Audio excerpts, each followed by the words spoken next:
नमस्कार। प्रादेशिक समाचार के साथ मैं ज्ञानेश्वर प्रसाद श्रीवास्तव। पहले मुख्य समाचार।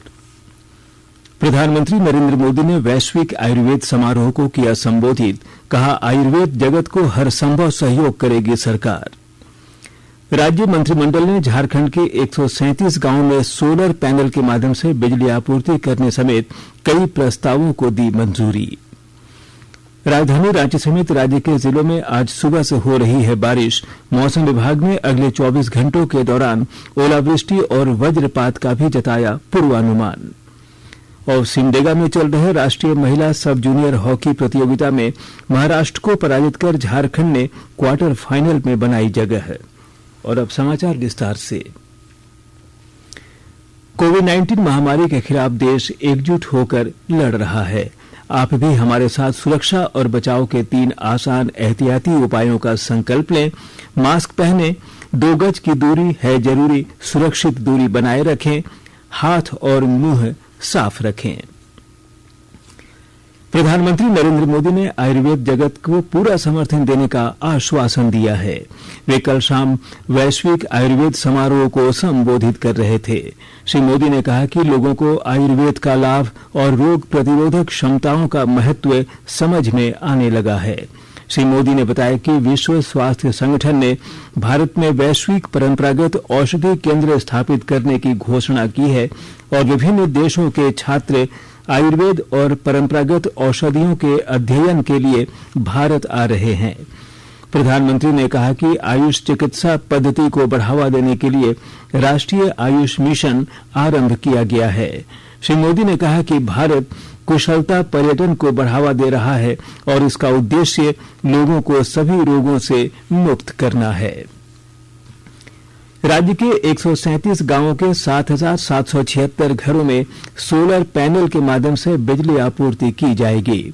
मुख्यमंत्री हेमंत सोरेन की अध्यक्षता में कल हुई मंत्रिमंडल की बैठक में इस प्रस्ताव को स्वीकृति दी गई। उधर मंत्रिमंडल ने 1000 वर्ग मीटर से कम जमीन में भी कुछ शर्तों के साथ बहुमंजिली इमारत बनाने के प्रस्ताव को मंजूरी दे दी है। वहीं सरकारी जमीन पर घर और दुकान बनाने वालों तथा ठेला लगाने वालों को हटाया जाएगा। इसके लिए उन्हें 30 दिन की मजदूरी और 5,000 रुपये मुआवजा देने के प्रस्ताव को भी मंत्रिमंडल ने स्वीकृति दे दी है। इधर दूसरे प्रदेशों में राज्य मंत्रियों के इलाज पर होने वाली खर्च राज्य सरकार वहन करेगी। रांची के चिरौंदी स्थित साइंस सेंटर को विकसित करने के लिए नया डीपीआर बनाने, नमामि गंगे परियोजना के तहत बोकारो के फुसरो में वाटर ट्रीटमेंट प्लांट का निर्माण और केंद्र सरकार की तर्ज पर राज्य के पेंशनधारियों को सुविधाओं का लाभ अब वर्ष 2019 के बजाय वर्ष 2004 से देने समेत कई अन्य प्रस्तावों को भी मंत्रिमंडल ने मंजूरी दी है। उपभोक्ता कार्य और सार्वजनिक वितरण मंत्रालय ने प्रवासी राशन कार्ड धारकों के लिए मेरा राशन मोबाइल ऐप की शुरुआत की। नई दिल्ली में मंत्रालय के सचिव सुधांशु पांडे ने कहा कि वर्तमान में 32 राज्य और केंद्र शासित प्रदेश one nation one ration card के तहत आते हैं। शेष 4 राज्यों और केंद्र शासित प्रदेशों के एकीकरण अगले महीनों में पूरा होने की उम्मीद है। उन्होंने यह भी बताया कि अब तक यह प्रणाली देश में लगभग 69 करोड़ राष्ट्रीय खाद्य सुरक्षा अधिनियम के तहत लाभार्थियों को जोड़ती है। केंद्र सरकार जल्द ही घरेलू निवेशकों की देखरेख और सुविधा के लिए आत्मनिर्भर निवेशक मित्र डिजिटल पोर्टल शुरू करने जा रही है। घरेलू निवेश को बढ़ावा देने के प्रयासों को और अधिक मजबूत करने के लिए उद्योग और आंतरिक व्यापार संवर्धन विभाग आत्मनिर्भर निवेशक मित्र डिजिटल पोर्टल इस वर्ष 15 मई तक बनकर तैयार हो जाएगा। वेब पेज क्षेत्रीय भाषाओं और मोबाइल ऐप पर भी उपलब्ध रहेगा। राज्य के 7 जिलों के 24 प्रखंडों में मनरेगा के तहत high impact mega watershed project शुरू किया जाएगा। गुमला, पश्चिमी सिंहभूम, पाकुड़, साहिबगंज, गोड्डा, दुमका और गिरिडीह जिले के चयनित प्रखंडों में 696 वाटर शेड का विकास किया जाएगा। इसके माध्यम से साल में 2 फसलों को उगाने की तैयारी है। इस योजना से लगभग 1 लाख किसानों की आमदनी को अगले 4 वर्षों में दोगुना करने का लक्ष्य है। ग्रामीण विकास विभाग की सचिव आराधना पटनायक ने बताया कि इसे प्रभावी तरीके से लागू करने के लिए 12 सिविल सोसाइटी को भी जिम्मेवारी सौंपी जाएगी। खूंटी जिले में विकास योजनाओं को समय पर पूरा करने को लेकर उपायुक्त ने अधिकारियों को कई निर्देश दिए हैं। विस्तृत ब्यौरा दे रही हैं हमारी खूंटी संवाददाता। खूंटी जिले की समाहरणालय सभागार में उपायुक्त शशि रंजन की अध्यक्षता में विभिन्न सरकारी योजनाओं की प्रगति को लेकर विशेष समीक्षा बैठक की गई। बैठक में अग्रणी बैंक प्रबंधक द्वारा संचालित योजनाओं के तहत किए जाने वाले कार्यों के संबंध में विस्तार से जानकारी दी गई। साथ ही सभी बैंकों के प्रबंधकों से आवश्यक विषयों पर विचार विमर्श किया गया। जिले के विकास से संबंधित किसान ऋण माफी योजना, पीएमईजीपी की उपलब्धि, प्रधानमंत्री मुद्रा योजना, प्रधानमंत्री सुरक्षा बीमा योजना, पीएम स्वनिधि योजना समेत विभिन्न बिंदुओं पर विस्तार पूर्वक समीक्षा की गई। मौके पर उपायुक्त द्वारा शाखावार कृषि ऋण माफी योजना के तहत किए गए कार्यों व लक्ष्य प्राप्ति की समीक्षा के क्रम में निर्देशित किया गया कि किसानों को योजना का लाभ पारदर्शी तरीके से मिले। ज्योत्सना शीला, आकाशवाणी समाचार, खूंटी। राज्य में अब तक 4,18,294 लोगों को पहले चरण में कोरोना का टीका लगाया जा चुका है।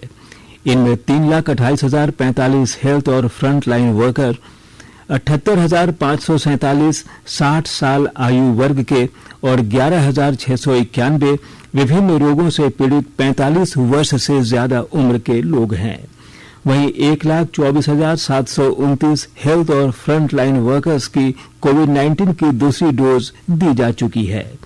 कल राज्य में 30,166 लोगों को कोरोना का टीका लगाया गया। इनमें 17,321 को पहला डोज और 12,795 लोगों को टीके की दूसरी डोज दी गई। आकाशवाणी के ताजा तरीन समाचारों के लिए आप हमारी वेबसाइट newsonair.com पर लॉग इन कर सकते हैं। ताजा समाचार Twitter handle @AIR news alerts और Facebook page all India radio news पर भी उपलब्ध है। आप प्रादेशिक समाचार एकांश को Twitter handle @AIR news _Ranchi और फेसबुक पेज तथा YouTube channel AIR news Ranchi पर भी हमारे बुलेटिन सुन सकते हैं। प्रादेशिक समाचार आप आकाशवाणी रांची से सुन रहे हैं और अब पेश है कोरोना से बचाव के कुछ संदेश। कोविड-19 से बचाव और सुरक्षित रहने के 3 उपाय। मास्क लगाएं, 2 गज दूरी है जरूरी, सुरक्षित दूरी रखें, हाथ और मुंह साफ रखें।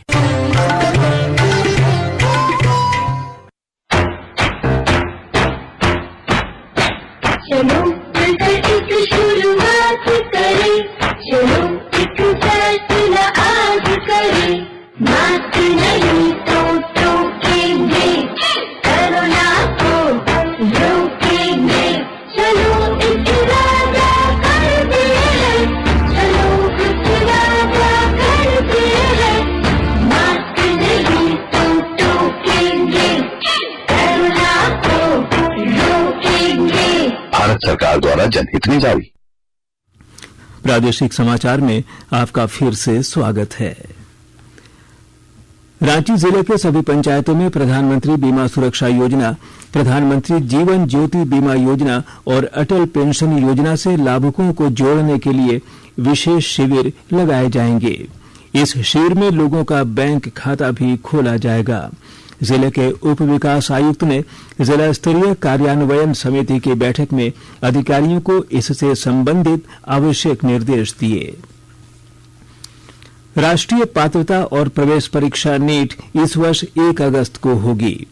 नीट यूजी 2021 11 भाषाओं में होगी। राष्ट्रीय परीक्षा एजेंसी एनटीए ने बताया कि नीट परीक्षा से संबंधित विस्तृत जानकारी जल्द उपलब्ध कराई जाएगी। एजेंसी ने सभी विद्यार्थियों को सलाह देते हुए कहा कि विस्तृत जानकारी के लिए वेबसाइट nta.ac.in और ntaNEET.nic.in पर नजर बनाए रखें। रांची नगर निगम द्वारा आज से रांची में नो कार शनिवार अभियान की शुरुआत होगी। निगम के आयुक्त ने सभी सरकारी अधिकारियों और कर्मचारियों से आग्रह किया है कि वे शनिवार को वाहन के बजाय साइकिल से कार्यालय आएं। उन्होंने लोगों से राजधानी रांची को साइकिल फ्रेंडली बनाने और शनिवार के दिन को शहरी परिवहन के रूप में साइकिल को स्वीकार करने को कहा है। उन्होंने बताया कि साइकिलिंग को बढ़ावा देने के लिए कई कार्यक्रम भी आयोजित किए जाएंगे। दक्षिण पूर्व रेलवे ने होली और रामनवमी को देखते हुए हटिया और रांची से चलने वाले कुछ ट्रेनों के फेरा बढ़ाने का निर्णय लिया है। इसके तहत Hatia Yesvantpur express, Hatia Purnia special train, Hatia Islampur और रांची हावड़ा स्पेशल ट्रेन शामिल हैं। राज्य सरकार ने भारतीय प्रशासनिक सेवा के 2, भारतीय पुलिस सेवा के 9 और राज्य प्रशासनिक सेवा के कई पदाधिकारियों का स्थानांतरण पदस्थापन किया है। हर्ष मंगला माध्यमिक शिक्षा निदेशक और नमन प्रियेश लकड़ा आदिवासी कल्याण आयुक्त बनाए गए हैं। वहीं आईपीएस आरके मल्लिक को एडीजी मुख्यालय, नवीन कुमार सिंह को एडीजी वायरलेस, सुमन गुप्ता को रेल आईजी, प्रिया दुबे को बोकारो आईजी, अमून वेनु होमकर को आईजी अभियान, प्रभात कुमार को आईजी प्रोविजन, पंकज कंपोज को दक्षिणी छोटानागपुर रेंज का डीआईजी और अनूप बेरथरे को डीआईजी जगुआर बनाया गया है। राज्य भर के पारा शिक्षक अपनी मांगों को लेकर 15 से 19 मार्च तक विधानसभा का घेराव करेंगे। एकीकृत पारा शिक्षक संघर्ष मोर्चा के सदस्यों ने बताया कि जिलेवार पारा शिक्षक रांची में विधानसभा के समक्ष धरना प्रदर्शन में शामिल होंगे। उधर स्कूली शिक्षा एवं साक्षरता विभाग ने कहा है कि पारा शिक्षकों की मांगों पर सरकार विचार कर रही है। अगर वे विधानसभा का घेराव करने आते हैं तो उनके खिलाफ कार्रवाई की जाएगी। राजधानी रांची समेत राज्य के कई हिस्सों में आज सुबह से ही तेज हवा के साथ बारिश हो रही है। अगले 24 घंटे तक आसमान में बादल छाए रहने, तेज हवा के साथ बारिश और वज्रपात तथा ओलावृष्टि होने का पूर्वानुमान मौसम विभाग ने लगाया है। पश्चिमी विक्षोभ के सक्रिय होने से मौसम में यह बदलाव देखने को मिल रहा है। कल शाम में भी रांची, बोकारो, हजारीबाग, खूंटी, रामगढ़ समेत कई जिलों में तेज हवा चलने के साथ बारिश भी हुई। सिमडेगा में चल रहे राष्ट्रीय महिला सब जूनियर हॉकी प्रतियोगिता में झारखंड ने क्वार्टर फाइनल में जगह बना ली है। कल झारखंड ने महाराष्ट्र को 10-0 के अंतर से पराजित किया। इससे पहले गुजरात को झारखंड ने 17 गोल से हराया था। उधर हरियाणा ने उत्तराखंड और पंजाब ने मध्य प्रदेश पर जीत दर्ज की, जबकि चंडीगढ़ और बिहार का मुकाबला ड्रॉ रहा। और अब अखबारों की सुर्खियां। राज्य से प्रकाशित होने वाले लगभग सभी अखबारों ने अमृत महोत्सव और राज्य मंत्रिमंडल द्वारा कई अहम प्रस्तावों को स्वीकृति दिए जाने की खबर को प्रमुखता से प्रकाशित किया है। दैनिक प्रभात खबर ने बंगाल चुनाव में झारखंड मुक्ति मोर्चा द्वारा टीएमसी को समर्थन देने की खबर को पहले पन्ने पर छापा है। दैनिक भास्कर ने इंजीनियरिंग में फिजिक्स और मैथ्स की पढ़ाई की अनिवार्यता अब जरूरी नहीं से संबंधित खबर को पहले पन्ने पर लिया है। दैनिक जागरण ने आज राजधानी रांची में हर शनिवार को नो कार अभियान शुरू होने की खबर को पहले पन्ने पर प्रकाशित किया है। और अब अंत में मुख्य समाचार एक बार फिर। प्रधानमंत्री नरेंद्र मोदी ने वैश्विक आयुर्वेद समारोह को किया संबोधित, कहा आयुर्वेद जगत को हर संभव सहयोग करेगी सरकार। राज्य मंत्रिमंडल ने झारखंड के 137 गांवों में सोलर पैनल के माध्यम से बिजली आपूर्ति करने समेत कई प्रस्तावों को दी मंजूरी। राजधानी रांची समेत राज्य के जिलों में आज सुबह से हो रही है बारिश। मौसम विभाग ने अगले 24 घंटों के दौरान ओलावृष्टि और वज्रपात का भी जताया पूर्वानुमान। और सिमडेगा में चल रहे राष्ट्रीय महिला सब जूनियर हॉकी प्रतियोगिता में महाराष्ट्र को पराजित कर झारखंड ने क्वार्टर फाइनल में बनाई जगह। इसके साथ ही आकाशवाणी रांची से प्रादेशिक समाचार का ये बुलेटिन समाप्त हुआ। नमस्कार। रहिए, सुरक्षित रहिए और सुनते रहिए आकाशवाणी।